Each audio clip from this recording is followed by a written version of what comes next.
Je vous fais une réponse à ce message parce qu'il est complètement lunaire. Actuellement, je vous fais des petits screens et puis je vous envoie en poste les infos, etc. machin.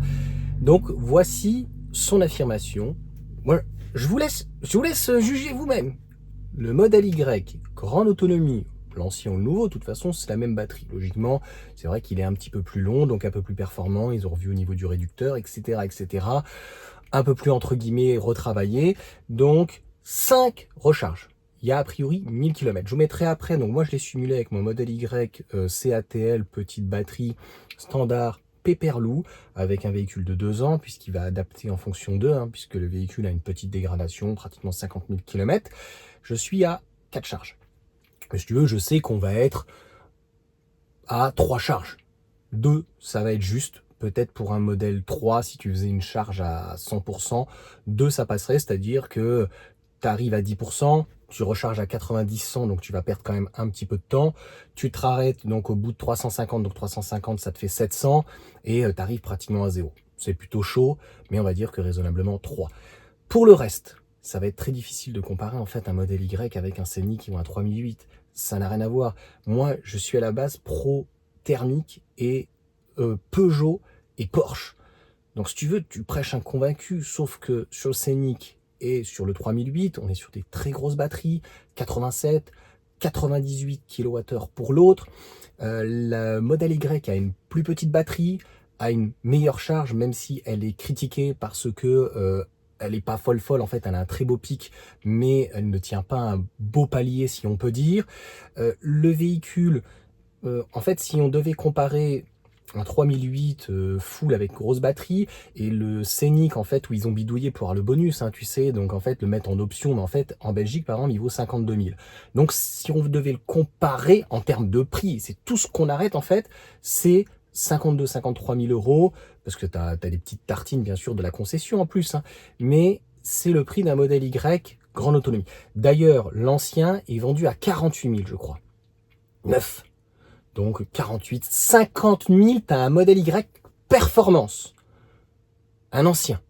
Donc, pour le reste, 4,75 m ou 4,79 m en fonction si tu as l'ancien ou le nouveau, un coffre à l'avant, un très gros coffre à l'arrière, le Scénic fait 4,47 m, l'autre fait 4,54 m le 3008, donc c'est des véhicules qui sont beaucoup plus petits, c'est des véhicules qui sont moins accueillants, tout le monde l'a dit au niveau des journalistes, notamment sur le 3008, il est plus grand que l'ancienne version, mais pour autant, à l'arrière, il n'y a pas plus de place. Donc moi, pour une famille avec 3 personnes, c'est pas possible.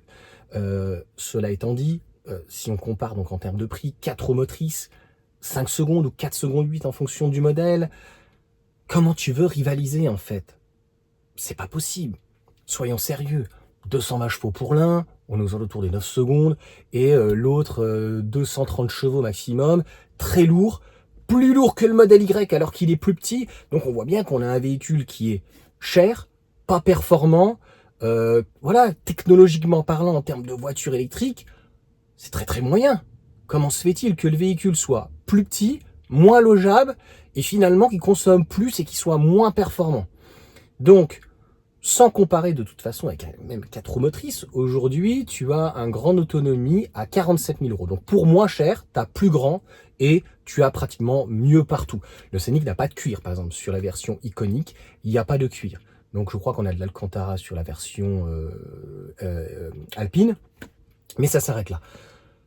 Moi, je peux rien pour vous dans ces cas-là. Donc, continuez à faire, vous dites que je fais du bashing contre Renault ou Peugeot, je sais pas quoi, mais continuez à raconter n'importe quoi, de la fake news. Voilà, donc 5 recharges. Et encore une fois, on peut vraiment pas comparer.